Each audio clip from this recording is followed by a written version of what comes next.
Hey everybody, how's it going? This is Alberto again with A to Z Tactical Academy, and today I have the unboxing of a brand new CZ P10C optics ready. CZ launched the Striker Fire P10 a few years back, I would say 6 to 7 years ago or so.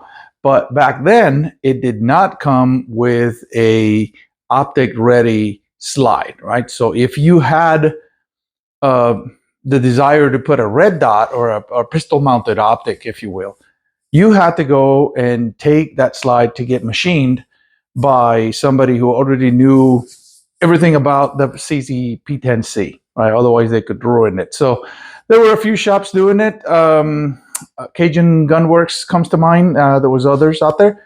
But in any case, yeah, it did not come optics ready.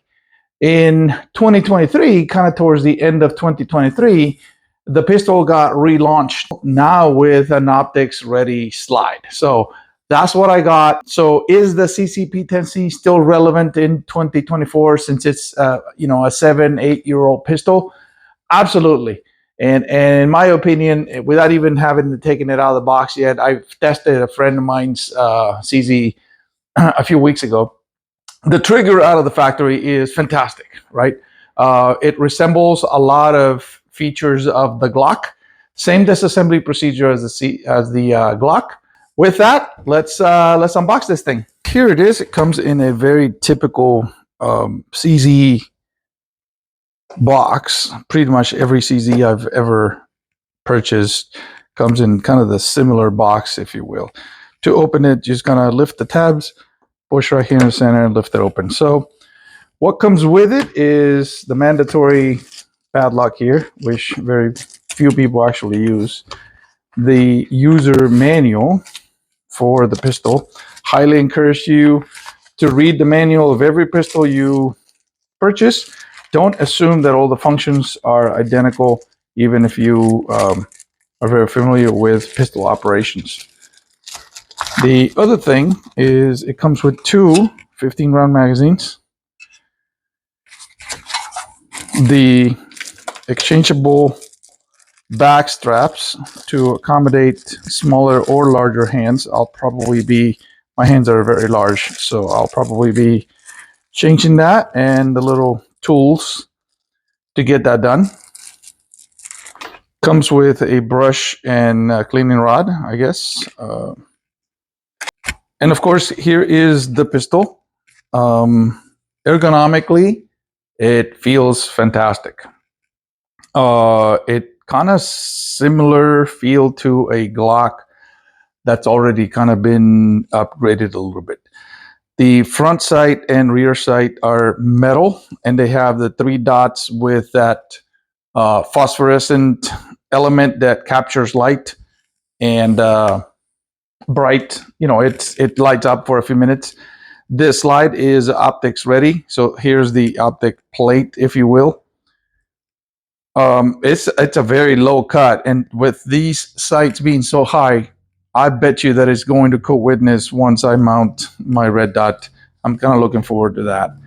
The undercut under the trigger guard and the undercut under the frame here for the slide, and the lack of an actual beaver tail allows me to have a very, very high grip, which that was kind of a deciding factor for me, because I didn't like that if I was to get a Glock, I'd have to send it or machine this with a Dremel tool and then eliminate the beaver tail, which kind of gets in the way for draw.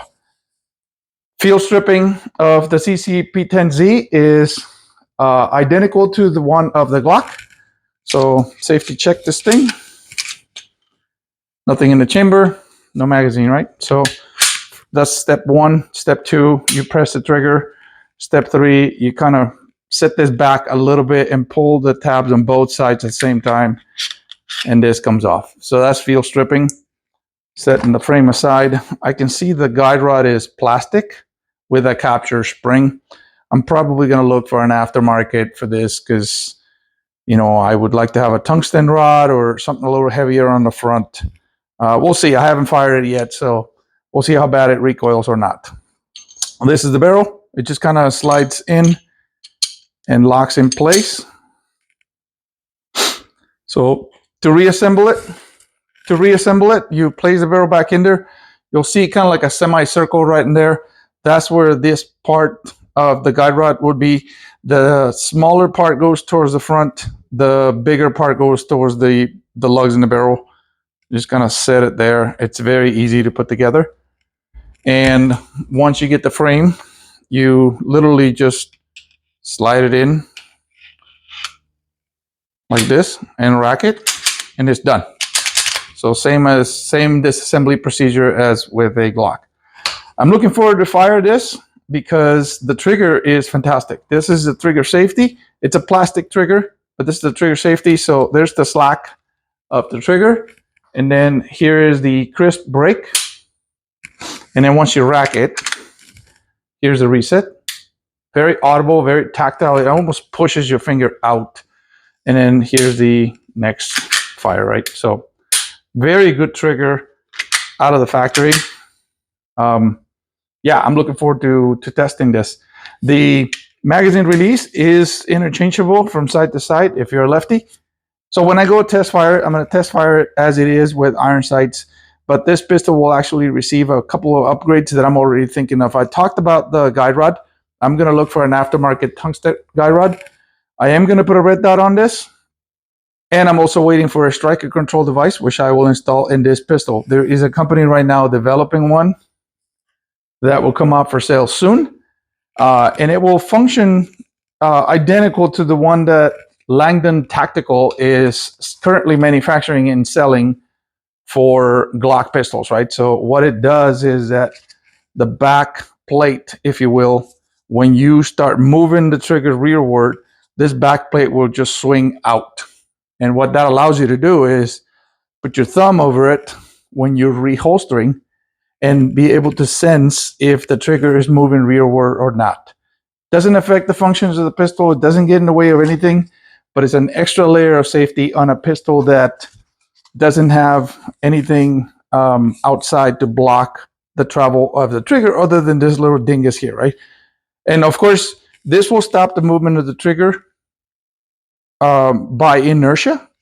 But if you're reholstering and you get a piece of jacket, shirt, debris, whatever in your holster, and it presses the trigger safety, then it will allow everything to happen.